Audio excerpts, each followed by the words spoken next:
네, 물론 이명은 계속 진행되는 병이라고 봐야 합니다. 이명은 청각 유모세포의 손상에 의해서 실제로 나지 않은 소리가 내 귀에만 들리는 경우를 대표적인 와우성 이명의 케이스로 설명을 하고 있습니다. 청각 유모세포가 실제 나지도 않는 소리에 반응을 해서 계속 신호를 준다면 이명이 들리게 되는 것인데, 이것이 계속 진행되시는 분들이 굉장히 많습니다. 이명이 일정하게 유지되시는 분들도 어떤 문제가 있냐면 난청으로 가게 되는 경우들이 많이 있습니다. 이명이 발생하신 분들은 동시에 발생하지 않더라도 난청 가능성이 굉장히 높으신 분들인데, 난청이 동반되지 않더라도 이명이 자극 요소에 의해서 심해지는 경우들이 많이 있겠고요. 그것이 어떤 경락을 통해서 침범했느냐에 따라 이명을 악화시키는 요인이 각자 다르게 되고, 그 원인이 노출됐을 때 알지 못하고 방치하게 된다면 점점점 청각 유모세포의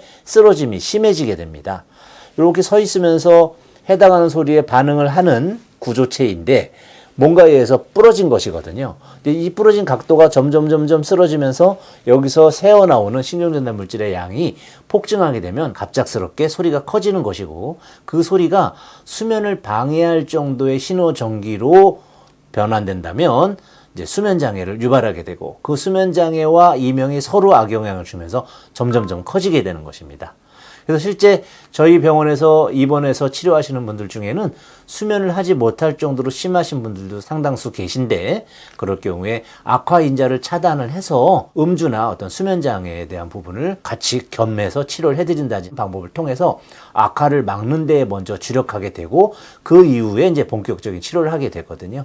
그렇지 않을 때는 대부분 악화된다 이렇게 생각하시면 좋겠고, 그러면서 이명의 강도만 증가하는 것이 아니고 어지러움, 두통, 불안증, 수면장애, 오심, 구토 등 여러 가지 소화기 장애를 겸해서 후유증을 동반하시는 경우들도 있고요. 그렇게 이명이나 난청에 한번 노출되셨던 분들은 메니에르가 추가로 온다든지, 연세가 드셨을 때 이석증이 발생한다든지 하는 복합적인 귀 질환을 가져오시는 분들도 있기 때문에 이명이 오셔서 악화되는 경향을 보이신다면 바로 치료하시는 것이 좋겠습니다. 악화되는 신호로서 또 제일 중요한 것은 처음에 이명이 생겼을 때 간헐적 이명인 경우가 많다는 것입니다. 이명이 들리다 말다.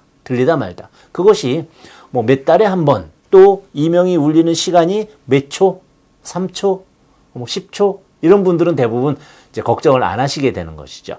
그러다가 이명이 간헐적으로 나타나는 주기가 땡겨지면서 하루에 몇 번씩 이제 그때부터 걱정을 하시게 되고, 그것이 어느 시기 중요한 인자가 악화를 시킨다면 지속적인 형태로 바뀌게 되는데, 지속적인 이명이 되면 사실은 치료가 더 오래 걸리십니다. 그래서 간헐적 이명일 때 치료하시는 것을 또 권해드리고 싶네요. 자, 오늘은 이명은 계속 진행되는 질환인가에 대한 답변을 말씀드렸습니다. 감사합니다.